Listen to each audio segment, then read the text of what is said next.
ससुराल के पहली रसोई में 3 बहू की हरी भरी सब्जियां। शहर के सबसे आलीशान बंगले मल्होत्रा निवास में सुबह का समय है। डाइनिंग टेबल पर पूरा परिवार नाश्ते के लिए बैठा है। जी सुनिए जी, अब घर में बहुत सन्नाटा रहने लगा है। आर्यन और ईशान 25 साल के हो गए हैं और कबीर भी 23 का हो गया है। घर में अब बहू बेटियों की पायल की आवाज आनी चाहिए। अरे भगवान, तुम तो बस यही रट लगाती हो जाएगी शादी, समय तो आने दो। हाँ समय तो आ गया है। आज के जमाने में अच्छी लड़कियां हाथ से निकल जाती है। मैं चाहती हूँ कि तीनों पोतों की शादी एक साथ हो। घर में रौनक रहेगी तो मन भी लगा रहेगा। माँ सही कह रही है। और फिर हमारा परिवार शहर का सबसे रसूखदार परिवार है। वैसे भी हमारे घर में परंपरा रही है कि शादी वहीं होगी जहाँ हम बड़े तय करेंगे। माँ, मैंने भी 2 बहुत अच्छे घरों में बात चलाई है। दोनों बहनें बहुत संस्कारी है। हमारे आर्यन और ईशान के लिए बिल्कुल सही रहेगी। और कबीर, उसका क्या? चलो सुमित्रा, इस हफ्ते हम तीनों के लिए रिश्ते फाइनल करेंगे। कबीर के लिए भी कोई ऐसी लड़की ढूंढो जो हमारे खानदान की मर्यादा समझ सके। कबीर के लिए भी मैंने देख लिया है। एक संभ्रांत परिवार की लड़की है, बिल्कुल हमारी पसंद की। तीनों भाई साथ में मंडप में बैठेंगे तो देखने वाला भी याद रखेगा। तभी कबीर सीढ़ियों से नीचे आता है। उसके चेहरे पर उदासी है। वो चुपचाप अपनी कुर्सी पर बैठ जाता है। शादी, और वो भी बिना मेरी मर्जी के। दादी को लगता है कि पैसा ही सब कुछ है, पर मैं तो अमृता को प्यार करता हूँ। ये लोग कभी नहीं मानेंगे। अरे कबीर आ गया बेटा, तुझे पता है हम तेरी और तेरे भाइयों की शादी की बात कर रहे हैं। दादी, क्या ये सब जरूरी है? अभी तो मेरा करियर तो चलता रहेगा बेटा, पर घर बसाना ही सबसे बड़ी जिम्मेदारी है। तुझे बस तैयार रहना है। इस बार शादी मल्होत्रा खानदान की शान बनेगी। दादी, आप लोग ये क्या तय कर रहे हैं? बिना मुझसे पूछे मुझे तो अपनी जिंदगी का फैसला लेने का हक होना चाहिए ना। हक? हमारे खानदान में ये हक वाला शब्द मत लाना कबीर। यहाँ सब कुछ बड़ों की मर्जी से होता है और होगा। तू उसी से शादी करेगा जो हम चुनेंगे। कबीर गुस्से में अपनी थाली वहीं छोड़ देता है और बिना कुछ खाए अपने कमरे में चला जाता है। देखा, आज की पीढ़ी का संस्कार, जरा सा कुछ कहो तो बगावत पर उतर आते हैं। दादी, कबीर भैया बहुत दुखी हैं, आप उन्हें समझाइए ना। जो हमारे घर की परंपरा का सम्मान नहीं करता उसे समझाने का कोई फायदा नहीं। शाम के समय सोफे पर सुमित्रा देवी, दिग्विजय और उनके बेटे बहुएं बैठे हैं। मेज पर नामी परिवारों की लड़कियों की तस्वीरें और बायोडेटा बिखरा पड़ा है। माँ जी, देखिए ये खन्ना परिवार की बेटियां हैं, रिया और किया। बड़ी सुंदर और संस्कारी हैं। आर्यन और ईशान के लिए तो एकदम परफेक्ट मैच है। हाँ, ये लड़कियां हमारे परिवार के हिसाब से ठीक है। आर्यन, ईशान, तुम दोनों क्या कहते हो? दादी, हमें कोई दिक्कत नहीं है। आप जिसे पसंद कर लें वही हमारी पसंद है। जी दादी, आप जो कहेंगी हम उसी से शादी कर लेंगे। हमें बस परिवार की खुशी देखनी है। घर वाले खुश हो जाते हैं, लेकिन कबीर पास वाली कुर्सी पर बैठा बेचैनी से अपना पैर हिला रहा है। और कबीर, तुम्हारे लिए भी हमने ये तीसरी फोटो देखी है बेटा।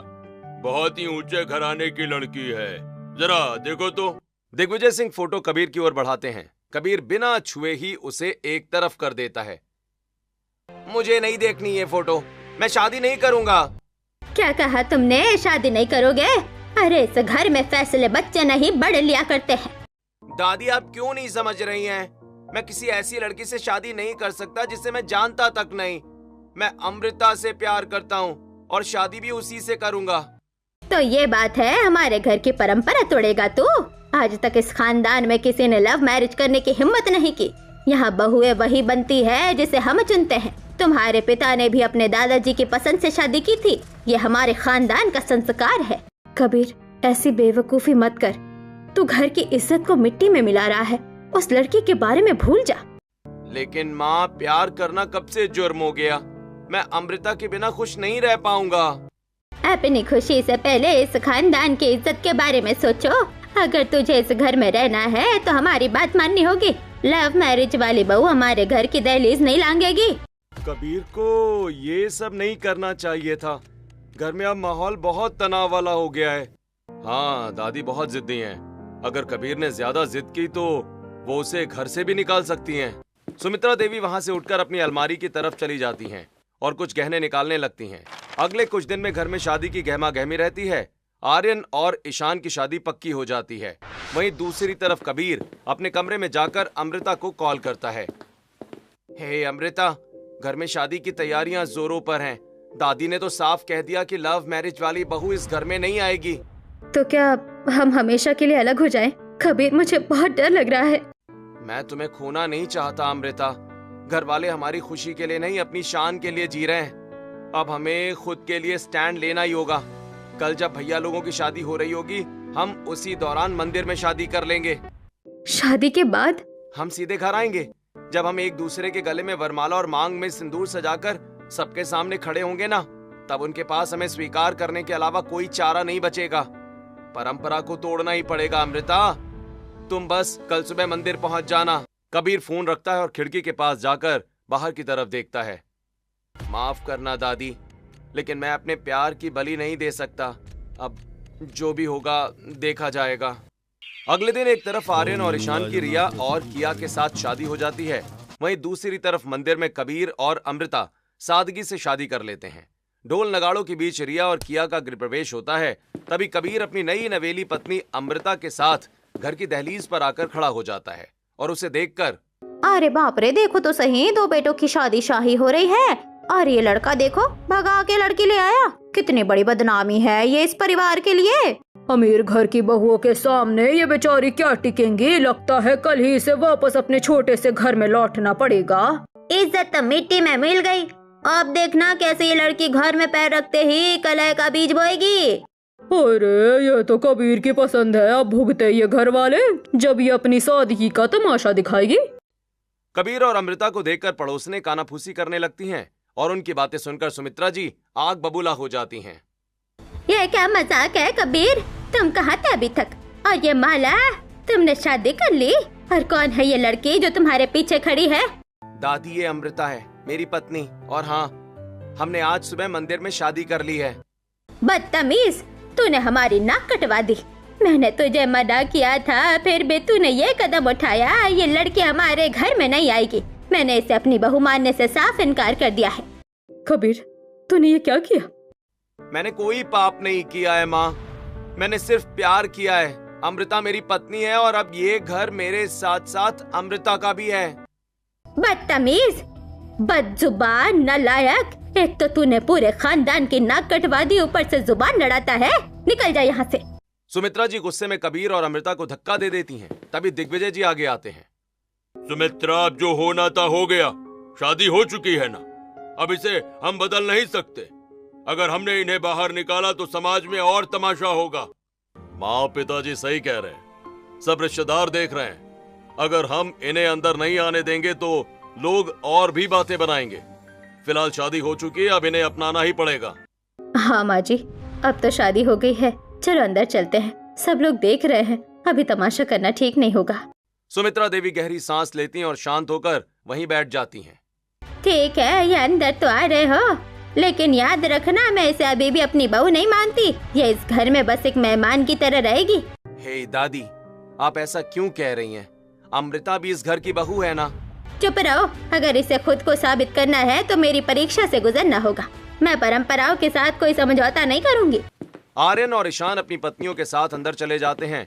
कबीर अमृता का हाथ थामे धीरे से घर के अंदर कदम रखता है, लेकिन कोई भी सुमित्रा जी के डर से अमृता का गृह प्रवेश नहीं करवाता कि तभी, क्या मैंने यहाँ आकर गलती कर दी?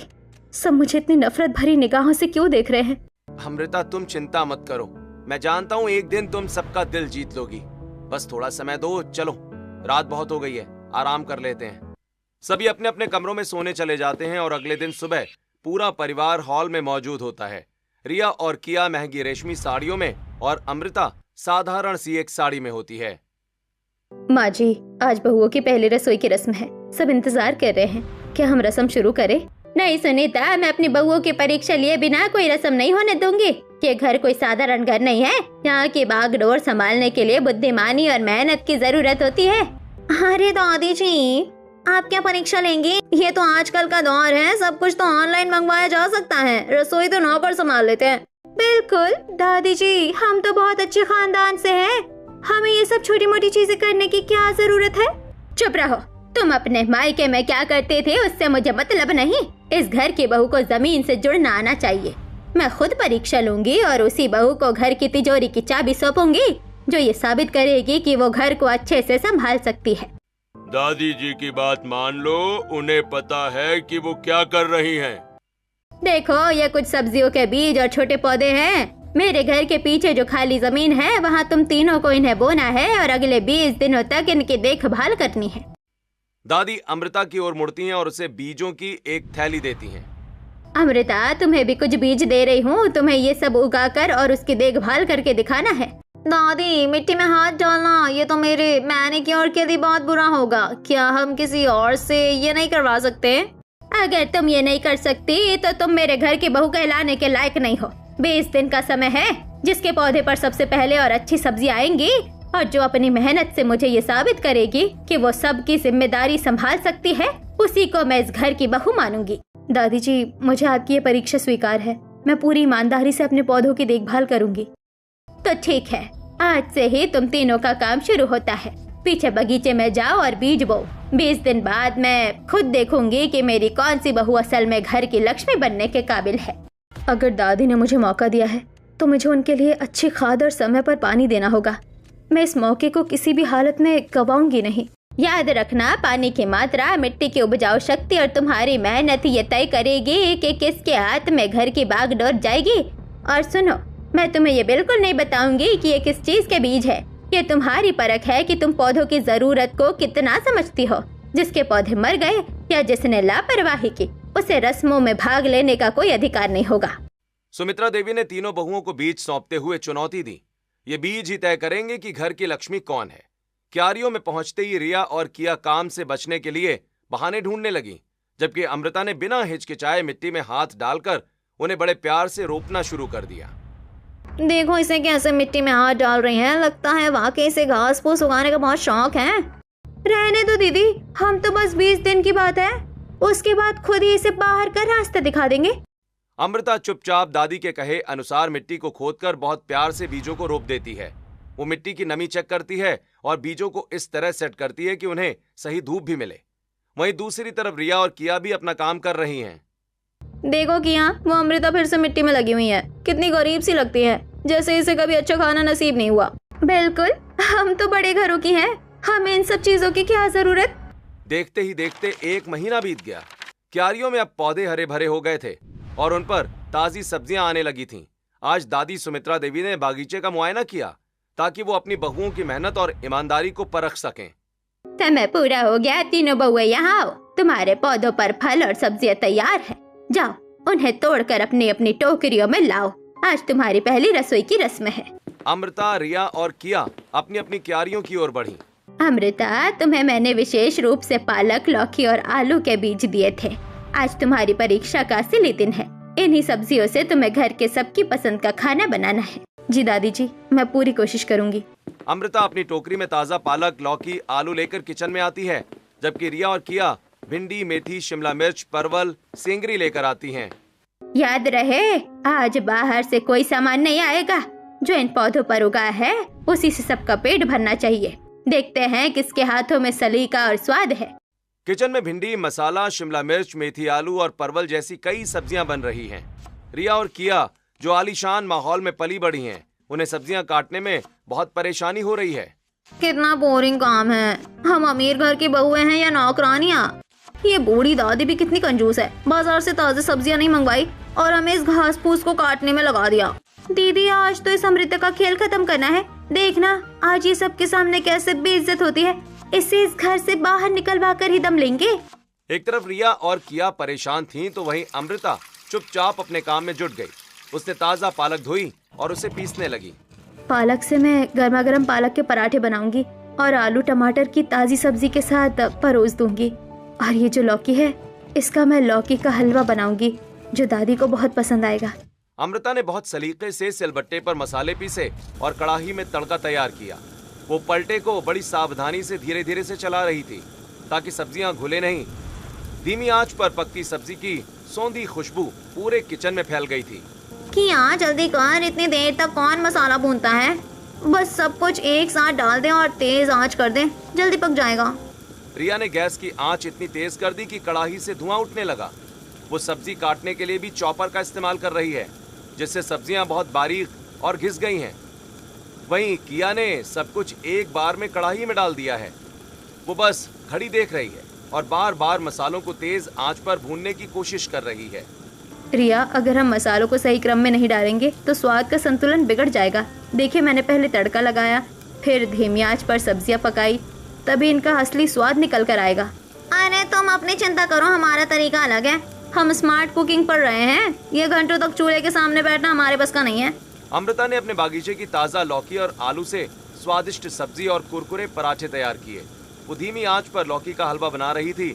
साथ ही उसने एक नई डिश का प्रयोग किया।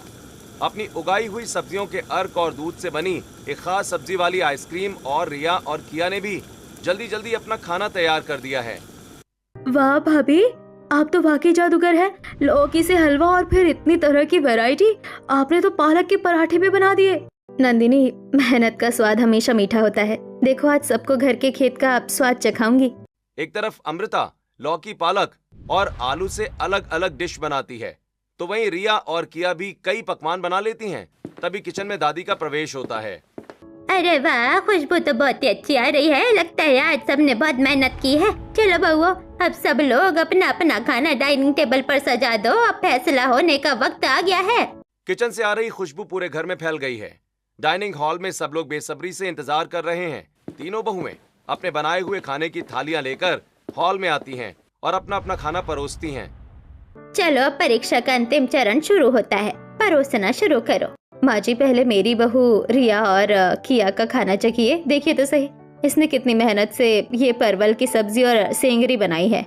इसके हाथ में तो जादू है, एकदम शाही स्वाद आएगा। आप एक बार चखेंगी तो बस तारीफ करती रह जाएंगी। अरे भाग्यवान, माँ को पहले चखने तो दो। तुम तो परोसने से पहले ही तारीफों के पुल बांध रही हो।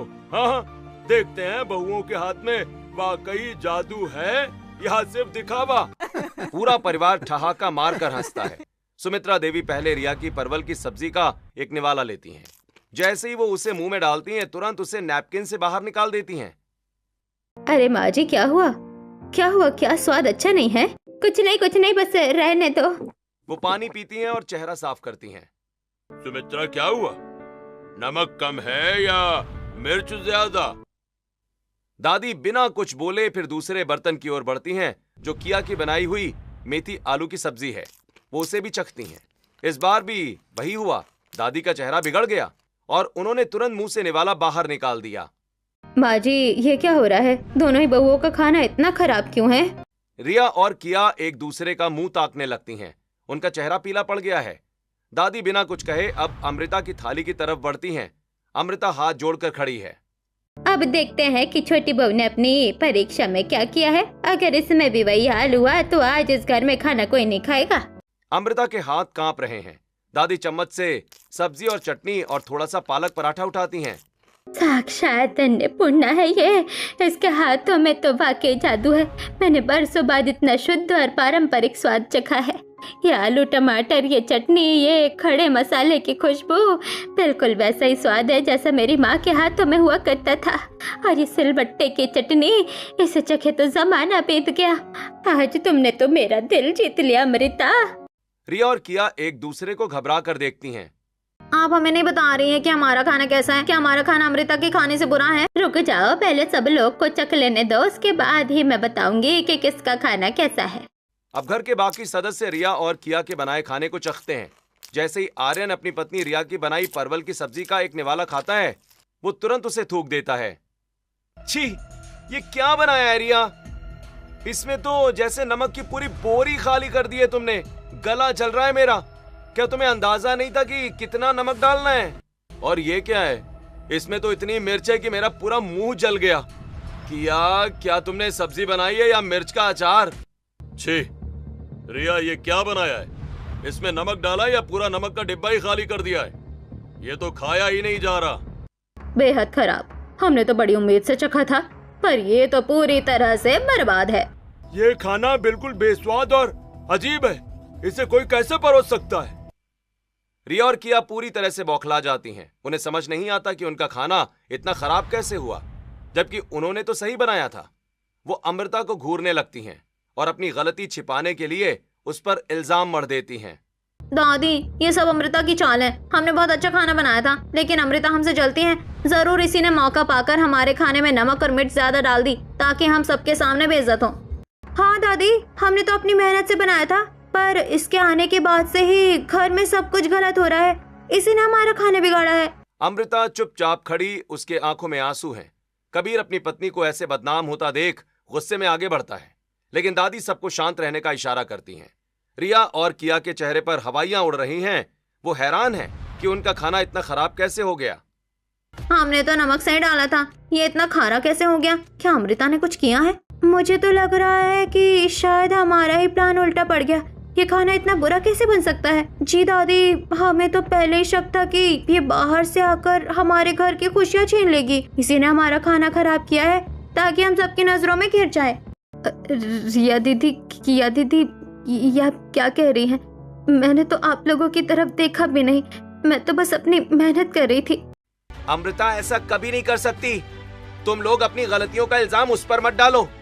माँ, अगर छोटी बहू ने वाकई में साजिश की है तो इसे घर में रहने का कोई हक नहीं है। बस बहुत हो गया। देख विजय, जरा वो फुटेज दिखाओ जो किचन में लगे कैमरे में कैद हुई है। दिग्विजय सिंह अपना टैबलेट निकालते हैं और वीडियो प्ले कर देते हैं। वीडियो में साफ दिखता है कि रिया और किया चोरी छिपे अमृता के खाना बनाने के दौरान उसकी गैस धीमी कर रही हैं और अमृता का खाना बिगाड़ने के लिए मसालों के साथ छेड़छाड़ कर रही हैं। लेकिन अंत में उनकी अपनी ही साजिश के कारण उनका खाना खराब हो गया। देखो, ये तो दीदिया खुद ही अमृता भाभी का काम में रोड़े अटका रही थी। रिया और किया के चेहरे का रंग उड़ जाता है। वो शर्म से सिर झुका लेती हैं। डाइनिंग हॉल में सन्नाटा छा जाता है। दादी की पैनी नजर उन पर जमी है।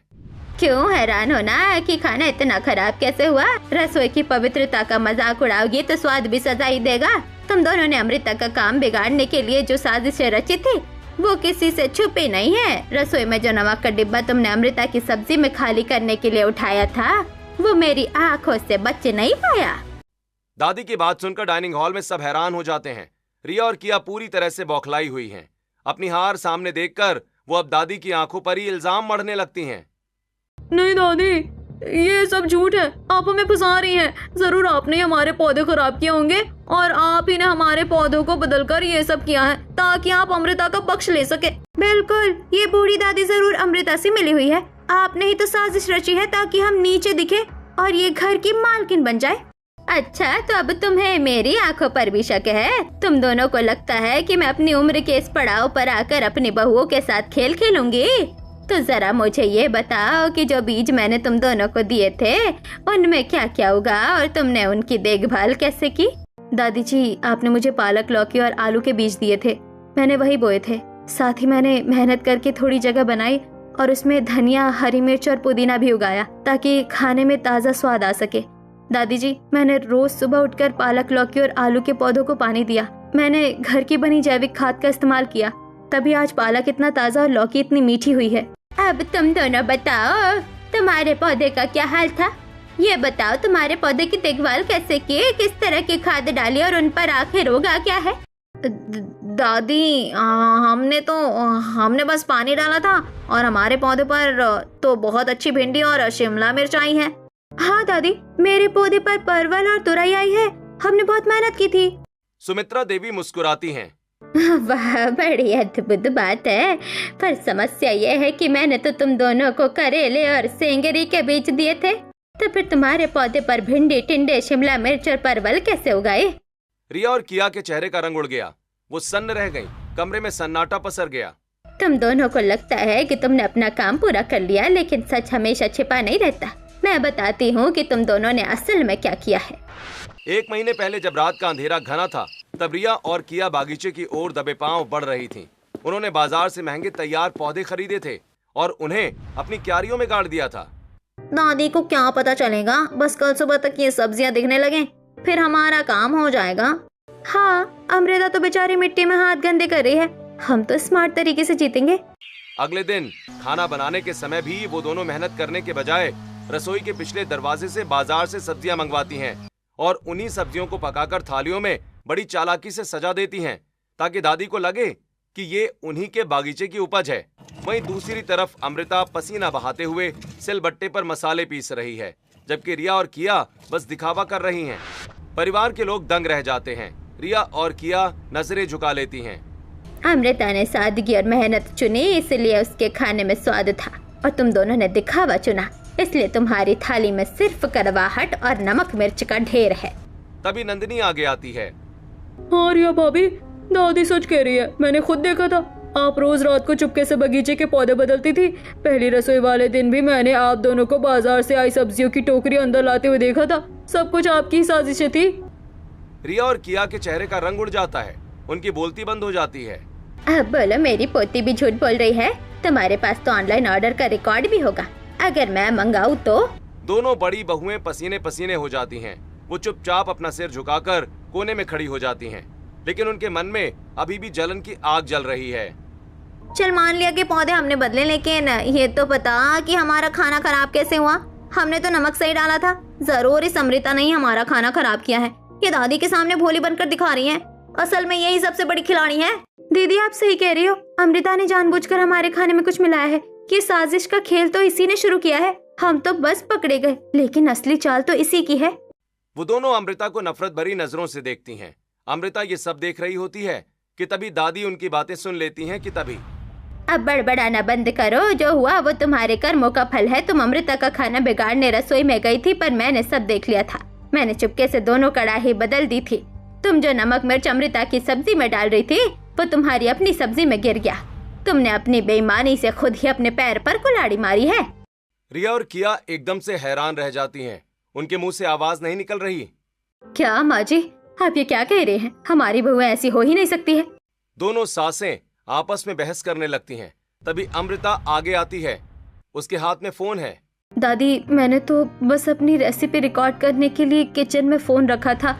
उसमें पूरी घटना कैद हो गई है कि कैसे बाहर से सब्जी आई और तैयारी के दौरान वो नमक का डिब्बा गिर गया। मेरा मकसद किसी को नीचा दिखाना नहीं था। वीडियो में सब कुछ साफ साफ दिख रहा है। रिया और किया की सारी पोल खुल जाती है। अब किसी को कोई शक? तुम दोनों ने न केवल झूठ बोला, बल्कि इस घर के संस्कारों को भी कलंकित किया है। घर संभालने के लिए सिर्फ पैसा और रसूख काफी नहीं होता, उसके लिए मेहनत और ईमानदारी चाहिए होती है। तुम दोनों इस घर की बागडोर संभालने के बिल्कुल लायक नहीं हो। सब चौंक जाते हैं। रिया और किया का झूठ सबके सामने आ चुका है। सुमित्रा देवी अपनी दोनों बहुएं सुनीता और सुषमा की तरफ देखती हैं। देखा तुमने, छोटी बहू ने कैसे अपनी मेहनत से कैरियों को समृद्ध बनाया, और तुम्हारी बहुएं, इन्होंने न सिर्फ झूठ बोला बल्कि चोरी छिपे बाजार से सब्जियां लाकर मुझे धोखा देने की कोशिश की। ये लोग सच में मेरी मेहनत और इस घर के संस्कारों को नहीं, बल्कि अपनी साजिशों को आगे बढ़ाना चाहती है। सुनीता शर्मिंदगी से अपना सिर झुका लेती है। माँ जी, हमें माफ कर दीजिए। हमें लगा कि अमृता लव मैरिज करके आई है तो शायद वो हमारे रसूख की नहीं है। हमें लगा वो घर तोड़ देगी, इसलिए हमने। घर वो नहीं तोड़ेगी जो प्यार से जुड़ी है, घर वो तोड़ेगी जो नफरत और जलन की आग में जलती है। अमृता ने साबित कर दिया है कि वो न सिर्फ इस घर के संस्कारों को जानती है, बल्कि उसे बढ़ाना भी जानती है। सुमित्रा देवी अमृता के पास जाती हैं और उसके सिर पर हाथ रखती हैं और अपनी कमर से बंधे पुराने चाबियों के गुच्छे को निकालती हैं। आज से इस घर की तिजोरी की चाबियां और पूरे घर की जिम्मेदारी अमृता के पास रहेगी। वो इस घर की असली लक्ष्मी है, क्योंकि उसने मिट्टी में पसीना बहाकर इस परिवार का सम्मान बढ़ाया है।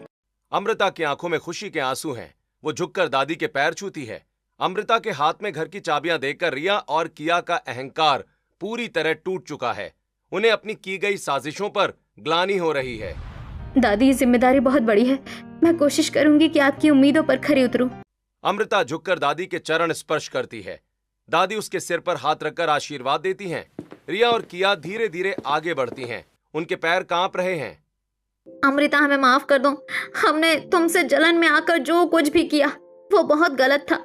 हमने तुम्हारी मेहनत को खराब करने की कोशिश की, लेकिन तुमने तो अपनी अच्छाई से हमारा भी आईना हमें दिखा दिया। सच में अमृता, आज तुम्हारी जीत हुई और हमारी हार। हमने चाहा था कि तुम्हें नीचे दिखाए, लेकिन आज हम खुद अपनी नजरों में गिर गए हैं। क्या तुम कभी हमें माफ कर पाओगी? पूरे हॉल में सन्नाटा है। सब अमृता की प्रतिक्रिया का इंतजार कर रहे हैं।